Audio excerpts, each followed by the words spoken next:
Well, good evening and welcome to this press briefing.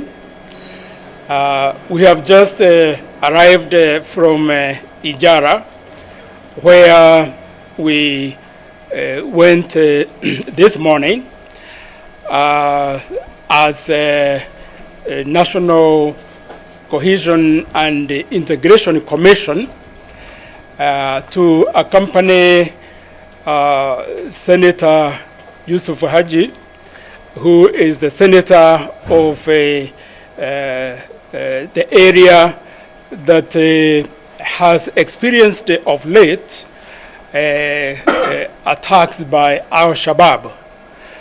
We were very concerned when the senator shared with us what has happened in that area, especially because it is now becoming clear that Alshabaab is beginning to have new tactics. It is a very troubling development in the sense that now they are beginning to attack families of young people who have joined KPR, especially when they go to their homes, they don't find them, and they end up attacking and killing the relatives. Of great concern is the murder, or in fact the butchering of the father of one Caliph Farah, who joined KPR, and we met with him, and we'll say what we learned from him in a moment. So what we are really saying is that this new development by Al-Shabaab should not be allowed to gain roots, because if it does gain roots in the communities and in the society, it is going to be very difficult to uproot it later on. When you consider the history of how terrorists have developed using different strategies and tactics, like in Colombia or Mexico or Nigeria or other places, then you know that when they begin to terrorize, to intimidate, and create fear in the hearts and the minds of communities, then they are beginning to have a stronghold which in Kenya should not be allowed. So we went to Kodo with the families and relatives and the people of Ijara, and it is from there that we have just come fresh with what we have learned, what we have seen, what we have heard, what we have touched, we would say, and that's what we wanted to share with the Kenyans. We have been very encouraged by what we heard from the leaders of that community. There was an MCA who was with us. There were the chiefs and sub-chiefs who have shared with us how they are working together with the members of the community in order to create a situation of security. We heard from the members of the community that the police there, the KDF, are doing a good job, because if they were not there, then Al-Shabaab would have done even worse things than they have managed to do. But what we have seen is that these young people who are coming from Somalia, and they enter into the communities in Kenya, we know that without some collaboration of the communities, they cannot hide. And that is one of the challenges that we put to the members there, and they challenged them to come clean. And they say if they don't come clean and work with the security organs there, then it is going to be very difficult to have a permanent solution to the security there. And they have themselves committed, expressed their commitment that they are going indeed to work together with the security arms there. It is very clear that when last week 10 houses were burnt down, when those who came to burn down these houses were heard, they were speaking Swahili, they were speaking with the accent that they could tell that these are Somalis from Somalia and not from Kenya. Therefore, it is very clear that they must have come with the connived with the members of the community. Others were speaking Kisomali, which is from their accent understood to be also from Somalia. And then others from Kenya. And with the Senator Yusuf Haji, because he knows those accents, when the people explained what had happened, it was very clear that these are people who are collaborating with these Alshabaab people, and therefore something has to be done in order for them to stop giving them any support. So we had that commitment from the people themselves. Then, of course, there is the big concern that because of the withdrawal of teachers from that area, and it is very clear because we saw the young children who should be in school, but because the schools were closed after the teachers have been withdrawn and transferred from the area, therefore the children are not going to school. And this concern is there. It was expressed to us very strongly, and we would like to take it up and would want to engage Teachers Service Commission so that together with the leaders from that area, community leaders, religious leaders, opinion leaders, professionals from the area, and as the CS Fred Matiang said the other day, that the government is going to convene a meeting where all the stakeholders will be. As NCIC, we are going to work together with the Ministry of Interior, together with the political leaders from the area, together with the Senator Yusuf Haji, so that we can bring our hands together and come up with a long-term solution, because we could see the pain in the eyes and the faces of the people there, agonizing over even this deprivation of education. So we want to say that the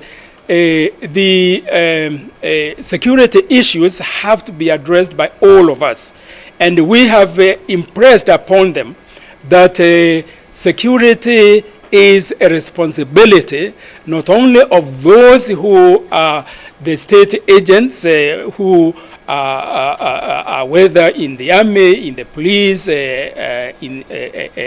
etc., but it's for all of us, and we agreed together that is exactly how we are going to approach it. So very soon we are going to have that conference convened here in Nairobi, and the leaders from Ijara committing themselves to attend and to share very candidly, very openly, and very honestly.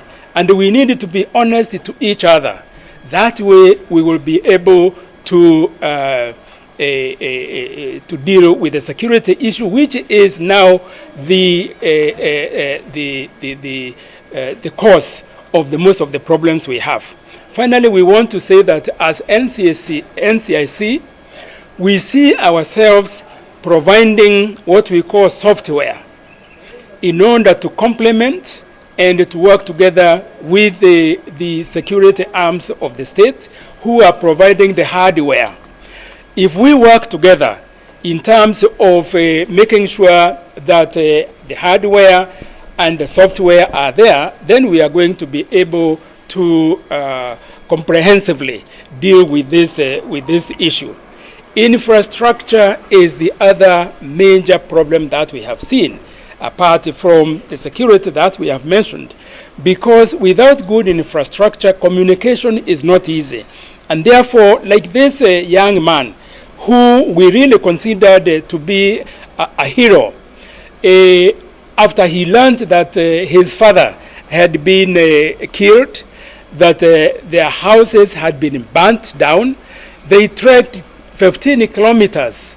They walked in the bushes at night in the dark, but they were ready to face the Alshabaab who were in the area, and they managed to face them and to drive them out. So we want also to say that we would like to honor and award these mashujaa, from that community.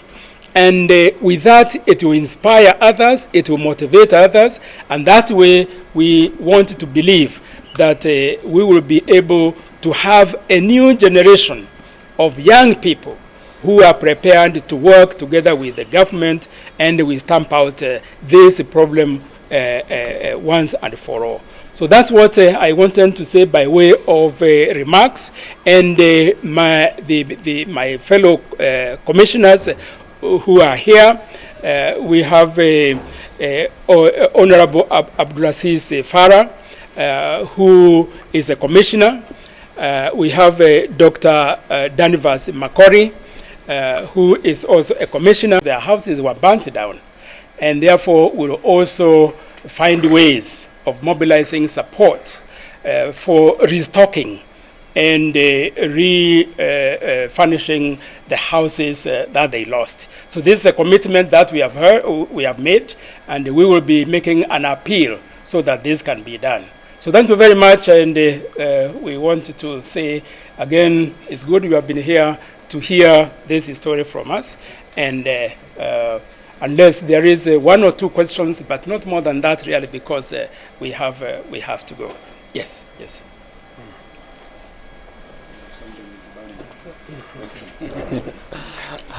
Serikali yetu kupitia waziri Matiang'i ambaye amewezesha hii commission pamoja na mimi kwenda kutembelea sehemu hiyo ya Jara, pahali ambapo inaitwa Sangailu.